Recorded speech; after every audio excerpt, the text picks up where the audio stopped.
Hey guys, I'm Jess McDonald. Today is October the 3rd and I've got 5 of the biggest stories of the whole gaming week ready to go for you, so let's get into it.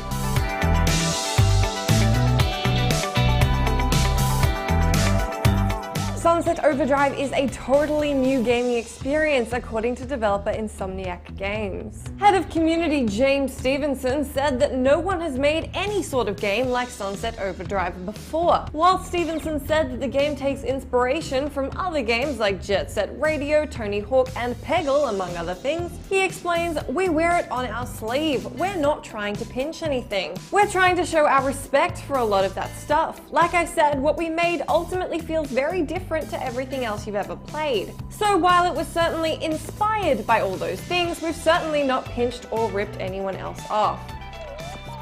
A bunch of Destiny players suffering a bug also happened to find a bunch of content that isn't actually in the game. Certain people who experienced the bug, which locked them out of the tower, posted YouTube videos which illustrated several new and locked areas appearing on the map. It turns out this stuff is DLC, although according to Bungie, none of it is finished, and you will still need to wait until at least December for the launch of the first expansion pack, The Dark Below.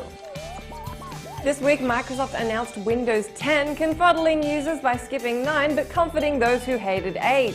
Microsoft have promised to abandon the unpopular Metro tile interface from 8 and have explained their jump over 9 and to 10 by saying that this is going to be the last major update, intending to follow this up with smaller ones. Windows 10 will launch to the public in 2015, is set to run on heaps of devices, and Microsoft are implying that it's a huge step up for people still on Windows 7. Bloodborne game director Hidetaka Miyazaki has come out to explain why the action RPG is not cross-generational. A bunch of people have been a tad puzzled as to why Bloodborne is a PS4 exclusive, given that developer From Software's previous games, Dark Souls and Dark Souls 2, were playable across multiple platforms. Miyazaki explained that he needed a console powerful enough to do justice to the Victorian-era setting and the detail it required. He said, "Bloodborne isn't a game that could have been cross-generational. It was only possible on PS4. Finally, some clever Destiny players found another mysterious loot cave not 24 hours after Bungie shut down the first one. PS4 Trophies posted a video of the new loot farming location at the Rocket Yard area of Old Russia on Earth.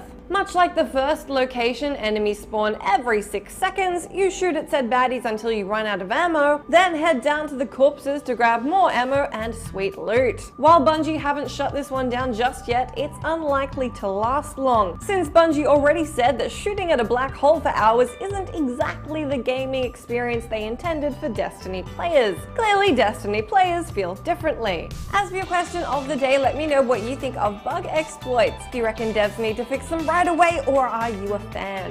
This week on site, you can see me talk all things EA on The Gist. Skyrim mods collides Tamriel with God of War, and we have loads of sweet EB Expo coverage.